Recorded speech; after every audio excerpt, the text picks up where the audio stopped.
Hello, and welcome to Shellshine Studio, where we look at games, anime, and more to try and figure out why they're so popular or fall short of their potential. Today we're looking at Witch Hat Atelier Season 1. I encourage you to watch the anime if you haven't already, and once you've done that, let's get into the analysis. Popular story shows and games often have one thing in common, a theme that resonates throughout it and that everyone can relate to. So I wanted to figure out if I could find this resonant theme within Witch Hat Atelier. The first thing that stands out when you watch Witch Hat Atelier is the unique magic system. So I wanted to start there and see if I could find a trait within it that would lead me to the show's theme, and hopefully go somewhere to explaining its 70,000 reviews, resulting in 4.9 stars on Crunchyroll. If you like this kind of analysis, please like the video and subscribe for more. But with that said, here's my journey to try to figure out what that theme is. The magic system is cool and unique and integrated in incredible ways. Floating chairs, windows, doorways, and much more. But outside of how incredibly it stands out, what's hiding underneath the wonder of this magic?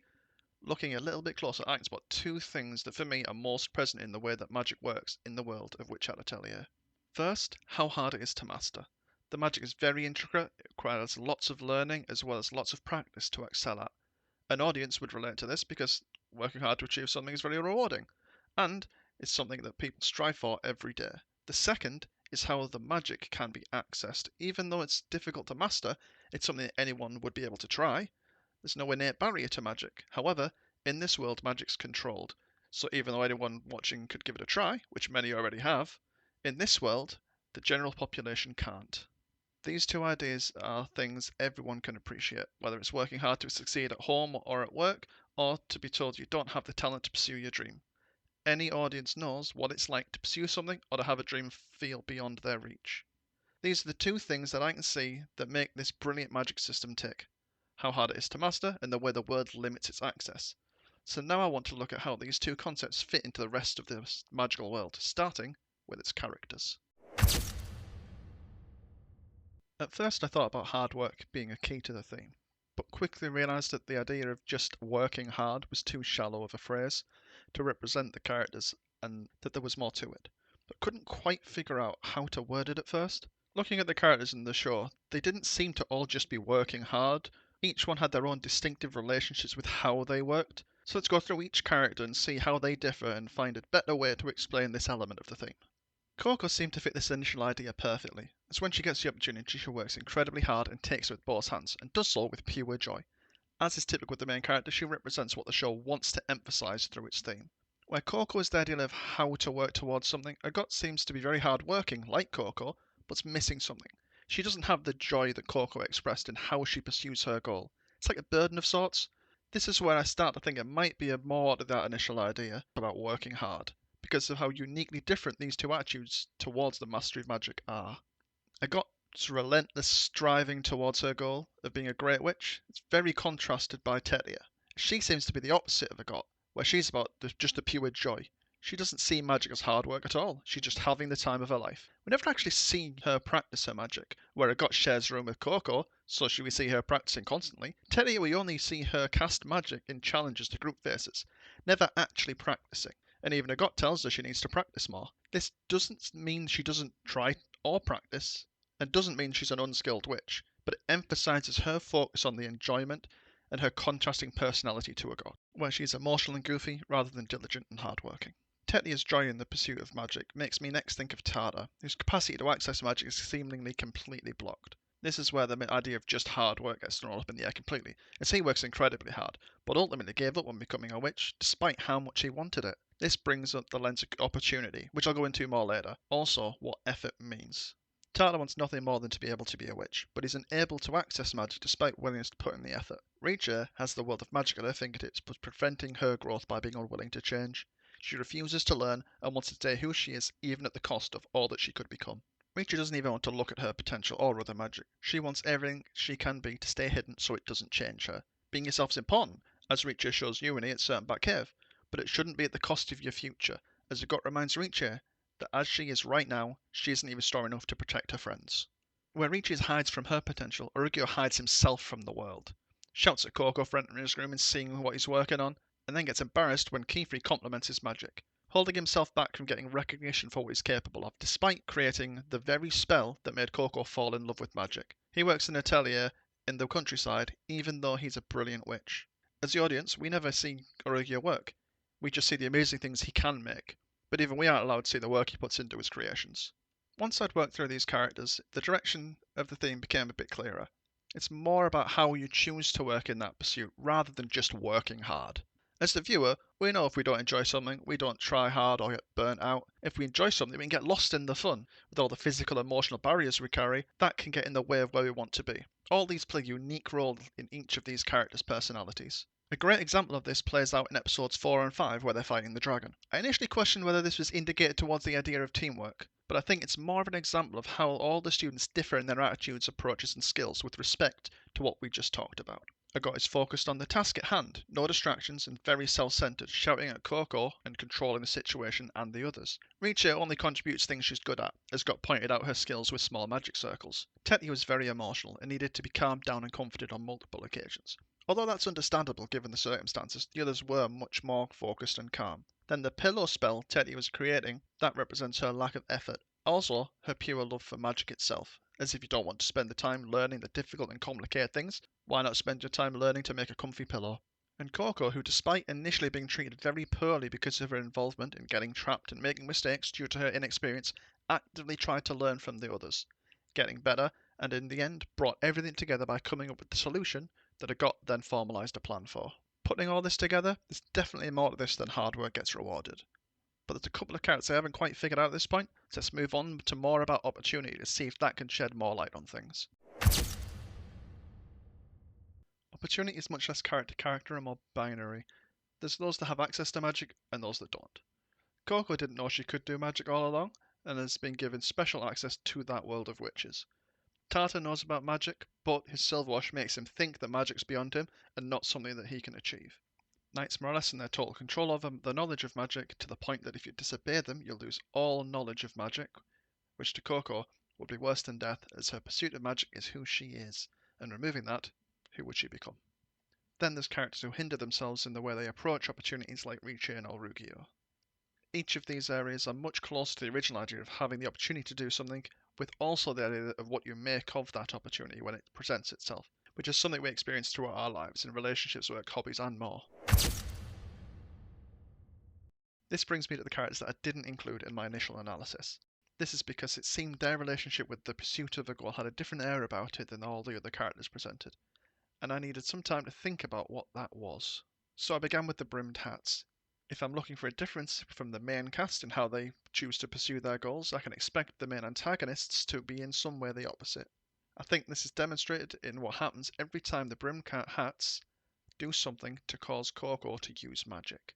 In the first episode, Coco traces a magic circle from the book the brimmed cats gave her, and the result of that was catastrophic. Tracing a magic circle can be considered cheap or a cheat to casting higher level magic than you have the knowledge to execute. The second was when they cast magic on her ink, meaning that she drew a small magical seal, and the results of that spell were drastically more powerful than she's normally able to cast at her skill level. The consequences this being that she nearly lost her magic when the Knights Morales confronted her about somebody casting forbidden magic. The Brimmed Hat's role so far seems to be that they're trying to get the main character, the most earnest and hard-working character in the show, to take shortcuts, showing how antithetical they are to the idea that you need to work hard in the pursuit of what you're trying to achieve. This to me is a very strong connection between the villains of the show and the current direction of the theme, with how they're trying to actively circumvent the effort it takes to become a great witch. This brings me to Kefri, the character is most connected to the Brimmed Hats. If the Brimmed Hats are representative of how it's bad to take shortcuts, I think Kefri represents how the pursuit of a goal can turn into an unhealthy obsession. As the viewer, we get the distinct impression that since Kefri's found a connection to the Brimmed Hats through Coco, the work he's been putting into finding them no longer feels in vain, and he's determined to grab hold of this opportunity as tightly as he can. When it comes to being a teacher and a witch, overall, Kefri is wise, thoughtful, skilled, and kind. However, when it comes to his hunt for the Brimmed Hats, he will lie, intimidate, cheat, and harm his friends, putting them and himself in danger. It's very clear that for Kefri this is everything, and he will not let anyone get in his way. Even Agot shows signs at the beginning of the show of a willingness to harm others because of her pride in the skills she learnt. Although in this smaller scale compared to Kefri, she intentionally put Coco in danger by making her do a potentially dangerous trial with the intention of having Coco fail. This brings a whole new lens with how things can take a turn for the worse if you aren't careful. Trying too hard on assessing, you can end up with things going badly, and those around you potentially getting hurt. Again, this is a very relatable position. If you cheat on a test, you don't learn anything, so you can't apply those skills later. And if you put too much effort into something, you can get burnt out and neglect the relationships around you. This is another resonant aspect of the way Witch Hat Atelier is expressing the diverse ways in which you can pursue goals. Now I've looked at the main characters, I want to look at the world more as a whole to see how that reflects on what we've noticed so far. The first thing I looked at here is how non-witches treat witches. This relationship comes across almost as wholly dependent. They can't do what witches can, so they need witches. They're heavily reliant to solve problems and create a more comfortable way of life. But as the viewer, we know this isn't true. It's just emphasising this opportunity barrier, the unfairness that this world creates, and the unwillingness or inability to do things for themselves. Whenever something goes wrong, those without access to magic often ask where the witches are, instead of trying to find a solution for themselves. We also hear about the ancient civilization of the Romanon, who ended up collapsing because they thought they were so great others shouldn't have the opportunity to see the result of their craft, and in the end, they devoured themselves in their hubris. I think this supports the current idea quite well, with how access to opportunity frames non-witches' behaviour and unwillingness to do things for themselves, and how the Romanon actively restricted access to outsiders, ultimately leading to their demise. As the main character of the show, Coco plays a pivotal role in how the theme gets explored throughout the show. So far in Season 1, we see that every character's personal growth has, some way, been catalysed by Coco. Agot admitting she can learn from others, Tata being able to draw magic, Tetia's spell coming to life from Coco being inspired by it to solve the threat of the dragon, Richa learning that even though her magic is amazing, there's nothing wrong with her casting other magic too, Orogio initially being very upset with Coco for entering his room, and seeing his work. In the end, upon seeing Coco's joy at the magic, he left his door open, maybe showing that he's okay with someone accidentally dropping in again. I think Coco has the example of how to pursue a goal genuinely with joy and effort is likely to influence the lives of all the other characters surrounding her, helping them, and us as the viewer, to understand how to look towards a goal without letting our goal selves go astray. So following from all this design analysis, I feel confident I'm a lot closer to what I think the true theme is, the beating heart of Witch Hat Atelier. With everything we've gone through, I think it's something like how you pursue a goal once the opportunity arises shapes where that pursuit will take you. Let me know what you think of this summary of the theme in the comments below and share your ideas as to what you think it could be, and anything you think I might have missed or you interpreted differently. So what do I expect from the rest of the show, if this idea really is what drives it forward? As I mentioned in Coco's role, she will likely be the catalyst to the change around her, although that's the case for almost all shows, so that isn't exactly meaningful, but what that change will likely be is going to be the meaningful part.